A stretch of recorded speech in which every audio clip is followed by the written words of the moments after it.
It could be very serious. It could change the whole complexion of an election. 2 election supervisors take action tonight after an NBC2 investigation uncovers flawed record keeping and human error, allowing people who are not citizens of the United States to vote. NBC2 investigator Andy Parati has been working on this story now for more than 2 months. He joins us live from the Lee County Election Center. Andy? Well, Lindsay, we don't know how widespread this problem is because elections offices don't keep track of where non-citizens live. So we decided to do something that they never tried to do before, and we found them on our own. Have you voted before? Right. I vote every year.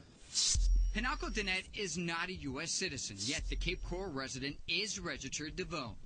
Do you know that you're not supposed to vote if you're not a U.S. citizen? NBC2 found Danette after reviewing her jury excusal form. She told the clerk of court she couldn't serve because she wasn't a U.S. citizen.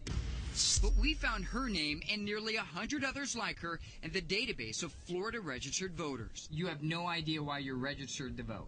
I have no idea. I mean, how am I supposed to know? Go driver's license facilities or anything. I don't know. This Naples woman didn't want to show her face. While she doesn't know how she was registered, she does know how to vote. Records show she voted 6 times in elections dating back 11 years. I know you cannot vote before you become a citizen, so I never tried to do anything like that. Samuel Lincoln is not a U.S. citizen either. The Jamaican national says he doesn't know how he ended up registered to vote. So this is all a big mistake.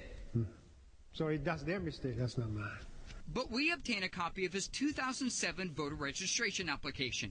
It's clearly marked U.S. citizen. And that is under oath, that document. They're attesting that it is in fact true.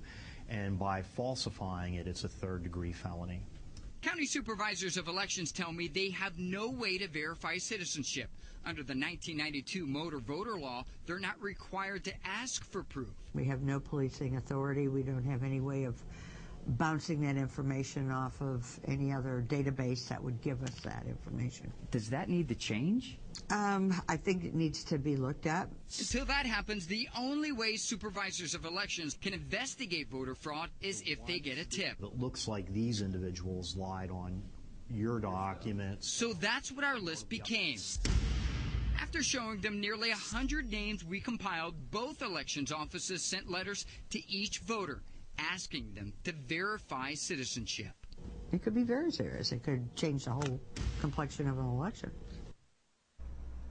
It's important to note that we don't know whether they were here legally or not, only that they're not U.S. citizens. It takes 30 days. They have 30 days to respond to those letters to verify their citizenship. If they don't, they'll be taken off the voter rolls. Back to you. Andy, quick question for you. We know in Florida all too well that it can only take one vote, and that can make a difference. But are the supervisors changing their policies to make sure that the people who are not allowed to vote, that they don't vote? Based on our investigation, both elections offices plan to request jury excusal forms from clerk of courts every single time they get one that says not U.S. citizen. They'll basically do what we did. They'll take those names and they'll compare those names with people registered to vote in Florida. Live in Fort Myers, Andy Parati, NBC2.